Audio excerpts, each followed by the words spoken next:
Hello, everyone. Welcome to Follow Him Favorites. John and I are telling a single story to go with each week's lesson.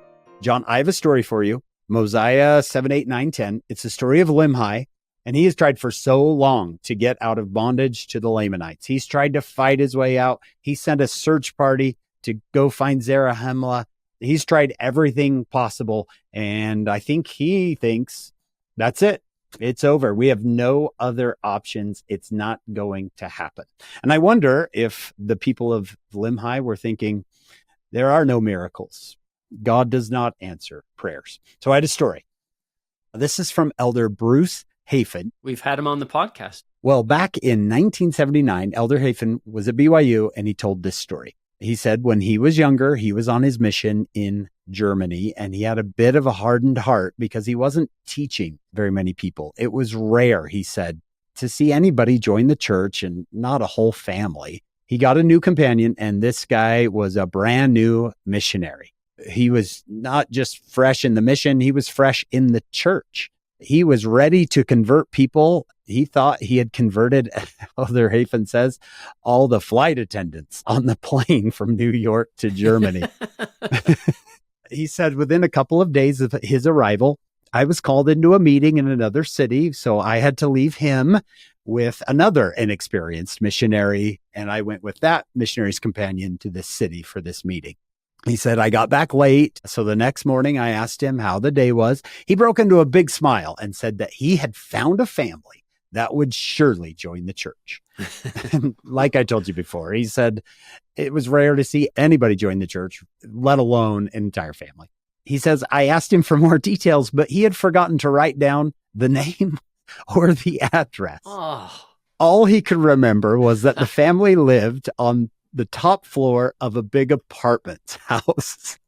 Great, he said, as he contemplated all those flights of stairs. He explained that he knew so little German that he had just exchanged a few words with the woman who answered the door. But he did say she wanted us to come back, and he wanted us to go find her that day. I explained to him that the people who do not slam the door in our face are not necessarily planning to join the church. He says, but we went to find her mostly to humor him. He couldn't remember the right street either.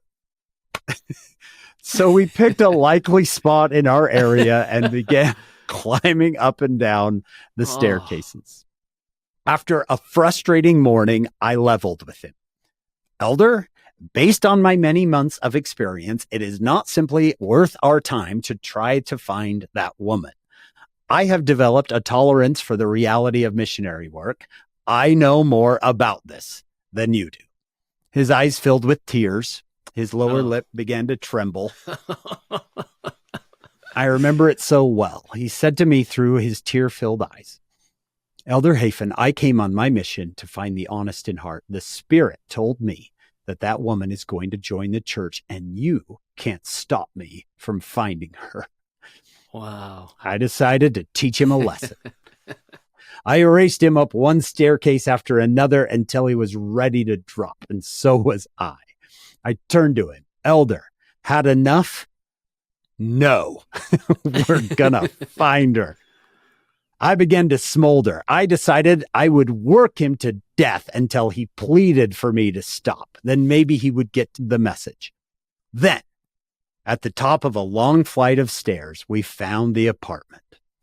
She came to the door. He thrashed my ribs with his elbow. That's her, Elder. Talk to her. Talk to her.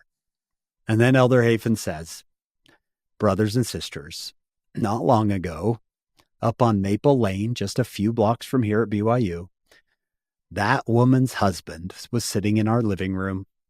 He was here for general conference because he is the bishop of a ward in Germany. His two boys are preparing to serve missions. His wife and daughters are pillars in the church.